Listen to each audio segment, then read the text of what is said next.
we have the Queen of Water energy. So it looks like your intuition right here is pointing something. You're feeling something but you cannot explain what that is. Parang may feeling ka na parang meron ka ditong kutob na parang may mangyayari or meron ka ditong parang nararamdaman, no, na parang ewan mo kung ano yon, no, but let's see, diba? But I think you feel something, no, even though you do not know what that is, no? Maybe there's something here coming, maybe there's a situation, or maybe there's someone coming, but you feel it, but you do not know what that is.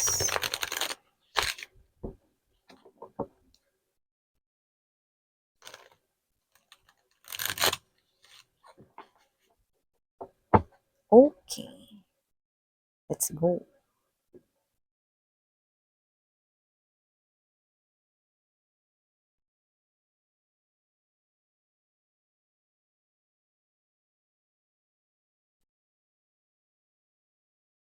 Hmm. Okay, kaya naman pala mga babes, no?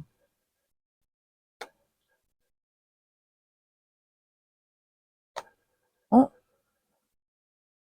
gusto niya, pero merong pero. Wait lang mga babes, ha? Seven of air, four of air energy.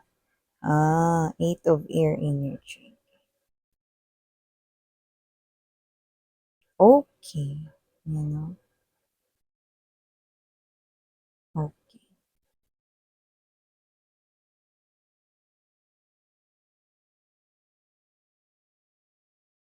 So, maya-maya lang sasabihin ko sa inyo no, kung ano ba yung gusto niya rito, no, pero bakit may pero.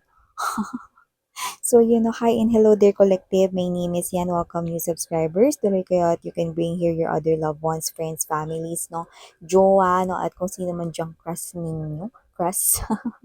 You can bring your crush din dito, no? Kasi baka sila ay interesado rin malaman yung mga mensahe kasi baka meant to hear din nila yung mga messages na nakapaloob dito sa aking mga video readings, no? Timeless naman po yung lahat. And yes, hello din sa aking mga returning subscribers. Thank you so much sa palagi ang pagtambay dito mga mahal. And yun nga, kung hindi nyo pa knows mga babes, meron pa po tayong other channel. Ang link po yan ay nandiyan sa ating description box. So kung interesado kayo dyan, no, i-click lamang yan at may redirect din kayo doon kung saan nag-upload din po tayo araw-araw ng collective readings for all signs. So yun nga mga babes na wala po tayong gender dito. So babae, lalaki, LGBT, lahat po welcome. Pwede rin pong i-switch ang mga roles dahil ito ay possible talagang mangyari. Bakit? Kasi isa itong general reading and at the end of the day, lahat po kayo ay may free will na free nyo pong gamitin anytime, anywhere kung gusto ninyong i-claim yung mga mensahe at gawin itong guidance or not, no? Pero please do know that if a message, no, ay hindi nag-resonate sa inyo, then pwede niyong iwan yung mensahe na yon and baka yun ay para naman sa ating other viewers, no? You can check out other video readings dyan sa aking mga channels. So yun nga mga babes, no, timeless ito, pwedeng ito ay nangyari na, pwedeng nangyayari na, at pwedeng mangyayari pa lamang, no? But here, definitely, no, with this strength card right here, no, three of coins and the seven of coins energy, no, meron ditong familiar voice na muli kayong maririnig, no, at nakikita ko dito that it could be personal, no, like nakatalikod kayo or may ginagawa kayo, no, kaya hindi mo siya nakikitang paparating. Pero pwede rin naman ito isang tawag, no, dahil nandito rin ang communication online. So, pwedeng ito ay chat, video call, pwedeng phone call, telephone call, hand phone call, no, or cellphone, mobile cellular phone call, yan, no? Name it, no? So it could be personal, okay? But you do not see this coming. So you will hear familiar voice. Pero with the two of wands energy, no? Three of coins to the seven of coins energy, kahit familiar yung voice, parang ayaw mong lumingon. Di ba minsan, kilala na natin yung mga taong malapit sa atin, no? Familiar tayo sa mga boses nila kahit hindi tayo tumingin sa mukha nila, no? Tapos tinawag lang tayo. Kilala na natin agad, 'di ba? So dito, naku, pwede ba namang hindi nyo to makilala, no? Kasi nakikita ko rito na pagkarinig nyo pa lang ng boses niya, familiar na talaga kayo rito. Pero there's an energy of being uneasy, no? Parang bigla kayo ritong energy ng ayokong lumingon, miss yan. Parang ayokong kausap yung tao na yan, no? So nakita kong matitigilan kayo sa inyong ginagawa, no? Ano man yan, pwedeng you're working on something, maybe you're doing household chores or maybe you're doing something no sa inyong work no kasi this person might appear out of the blue from nowhere no lalo na kung alam niyo rito kung saan pa kayo nakatira kung saan kayo nagtatrabaho so this person right here no this person will disturb you no dun sa short period of time na yun no like meron ditong lalapit sa inyo no ay collective may naghahanap pala sa'yo, yan, no, sa baba, yan, or whatever, no, or sa lobby kung kayo ay nasa workplace, no, or kung alam niyo kung saan kayo nakatira, no, pwedeng kumatok na lamang ito, no, tapos puntahan kayo, no, iba naman, pwedeng, kahit na meron ditong 5 of water energy, no, to the 8 of wands, nakita ko rito, no, na posibleng may pag-block ng mga numbers, SIM cards, no, or sa inyong social media, kaya pwedeng ito ay humanap ng paraan para makuha ang inyong number. Okay? So, nakita ko dito that this person right here is pwede niya kayong tawagan, puntahan, kahit alin dun. No?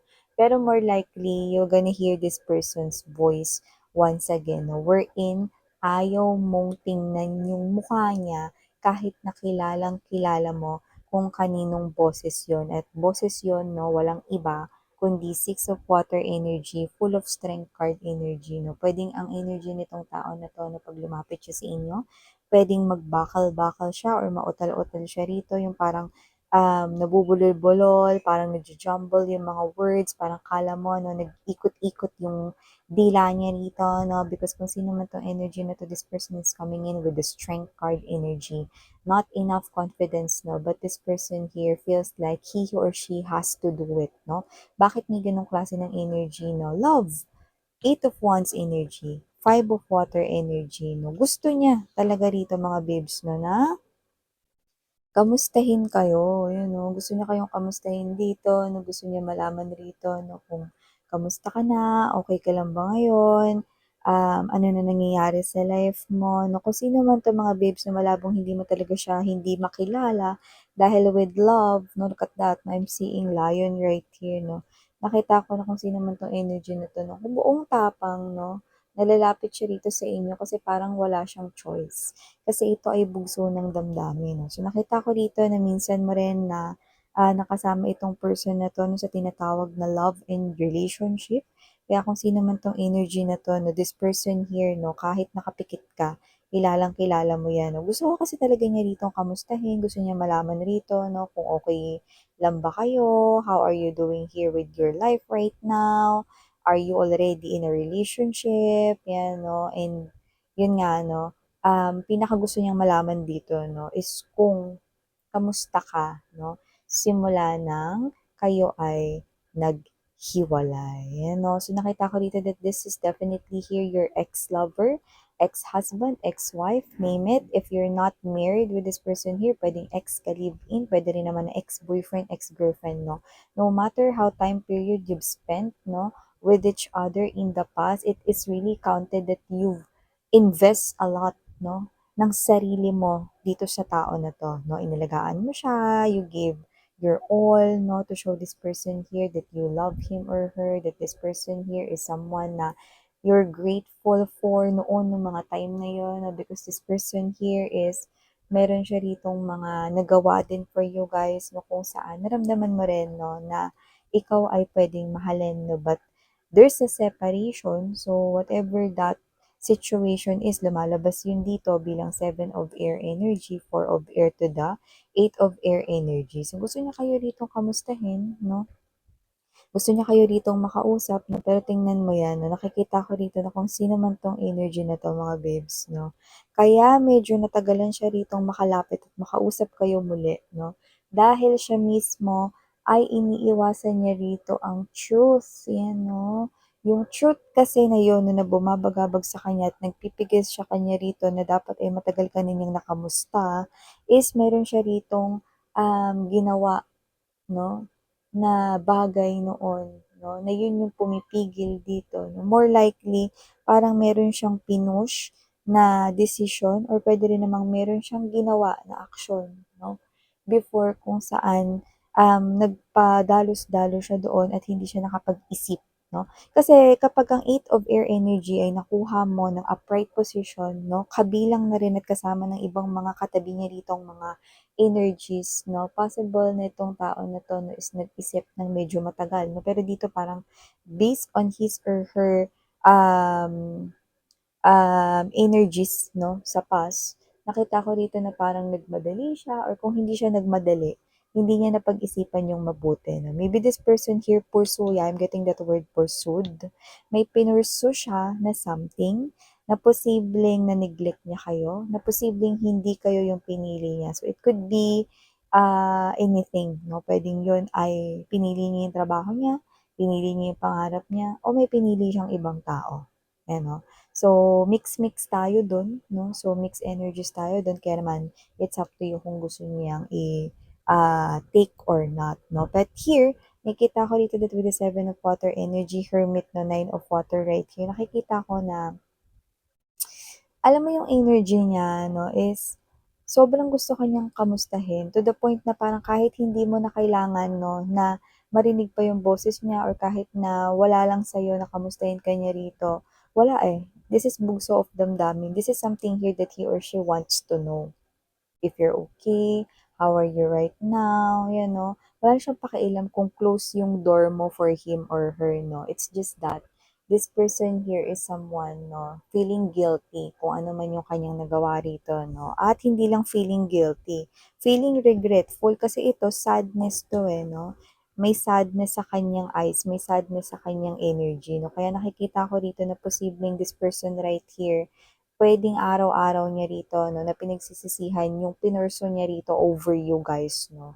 Like this person here could be thinking 'no, what if si collective yung pinursue ko at hindi yung bagay na pinursue ko before or way back nung nakaraan 'no. So may gano'n siyang klase ng thinking. However, it's already in the past, it's already done, the damage has already done. So nakita ko ito that this person here is now nasa edge ng kanya ritong strength card 'no, and kagustuhan rito with the 8 of Wands energy 'no, na makausap at makita kayong muli 'no. So, alam mo yung energy niya 'no, hindi siya rito makakapag-relax kahit nakausap niya na kayo. I'm seeing this person right here kapag narinig niya rin yung boses ninyo, if you will utter even just hi or hello or whatever 'no, this person here kakabahan siya rito at posibleng bumilis ang pintig ng kanya ritong dibdib 'no. Dahil, ang pinaka-naiisip niya rito 'no, baka after mong marinig yung boses niya puwedeng siya ay paalisin mo na agad or puwedeng ibaba mo kung ito man ay tawag 'no. So, may gano'n siyang thinking dito. However, this is something here that he or she really wants na mangyari kasi gusto niya rin marinig yung voice mo 'no, after so long 'no. This person right here still remembers your voice, alam niya pa rin yung tunog niyan, still remembers your face. Kaya nakita ko dito that this person right here is someone who really longs for you 'no, pero alam niya sa sarili niya rito na parang baka wala na talaga siyang chance sa inyo. Kasi siya na lang itong nakikita kong nagpupumilit 'no, na makausap kayo rito. Kasi dito pa lang, una't pa lang sinabi ko na sa inyo, 'pag narinig mo yung boses niya 'no, sa di kalayuan or nakatalikod ka, parang ayaw mong humarap 'no. Para kang yung ano, 'wag kang lilingon. Para kang nakarinig ng ano mga babes, para kang nasa loob ng isang horror movie 'no, kung saan narinig mo yung boses nitong familiar voice na ito na posibleng this person here could had killed your heart in the past, 'di ba? So, parang tunog horror story na ito, tunog thriller para sa'yo, so ayaw mo ng lumingon. So, there could possibly be a trauma bond connected here 'no, sa inyong energy still. Okay, at puwede rin naman na ayaw mo na lang siya rito 'no, na makausap 'no, kahit yun na lang miss yan, 'yan 'no. So yung iba nakita ko rito mga babes 'no, na yun ay tawag, kahit tawag man yun 'no, it's still a nightmare here for you guys. It's still a horror story, it's a thriller thing, suspense, gano'n 'no.